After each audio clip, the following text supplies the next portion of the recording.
À peine l'année scolaire commencée, l'enseignement secondaire palpite déjà au rythme d'une grève de 120 heures décidée par les promoteurs des lycées privés au Mali.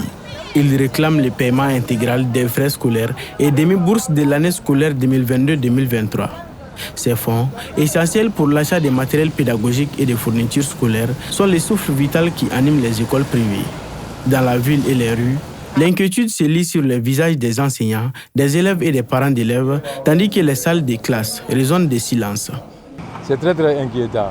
L'État a l'obligation quand ils envoient les élèves, il doit les payer. Ils ont l'obligation de les payer. Si on ne les paye pas, il ne peut pas donner de cours aux enfants. Peut-être que c'est un paramètre aussi qui gêne leur éducation. Bon, personnellement, cette nouvelle ne me plaît pas beaucoup. Je dois faire le bac. Et avec cette grève, on ne pourra pas finir avec le programme très rapidement. Alors on aura du retard et on ne va pas avoir toutes les leçons. Ça nous met en retard sur le programme de l'année scolaire que nous devons dispenser aux élèves pour que le programme puisse s'épuiser et affronter les différents examens. Franchement parler, je ne comprends pas pourquoi ils ont décidé de faire une grève de 120 heures. Une grève de 2 jours, ça aurait pu suffire, mais 120 heures, ça fait beaucoup. Ça nous met en retard une semaine.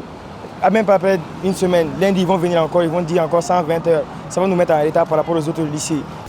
Pourtant, les fonds publics en direction des établissements privés, raison pour laquelle les promoteurs d'écoles sont en grève, sont au nombre de 5.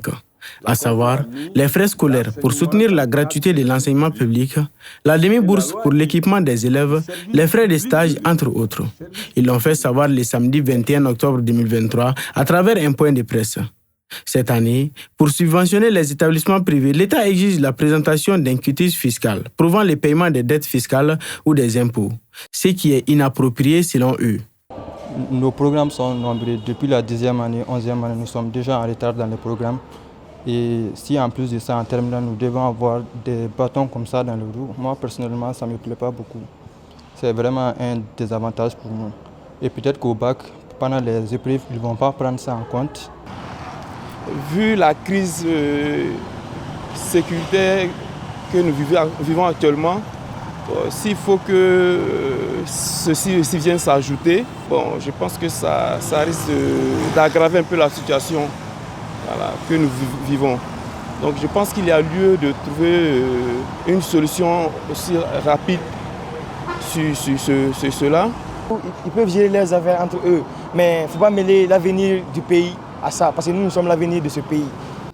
Joint par téléphone ce lundi matin, les responsables de l'association des écoles privées agréées du Mali nous confirment que l'arrêt de travail est observé à plus de 90% partout au Mali.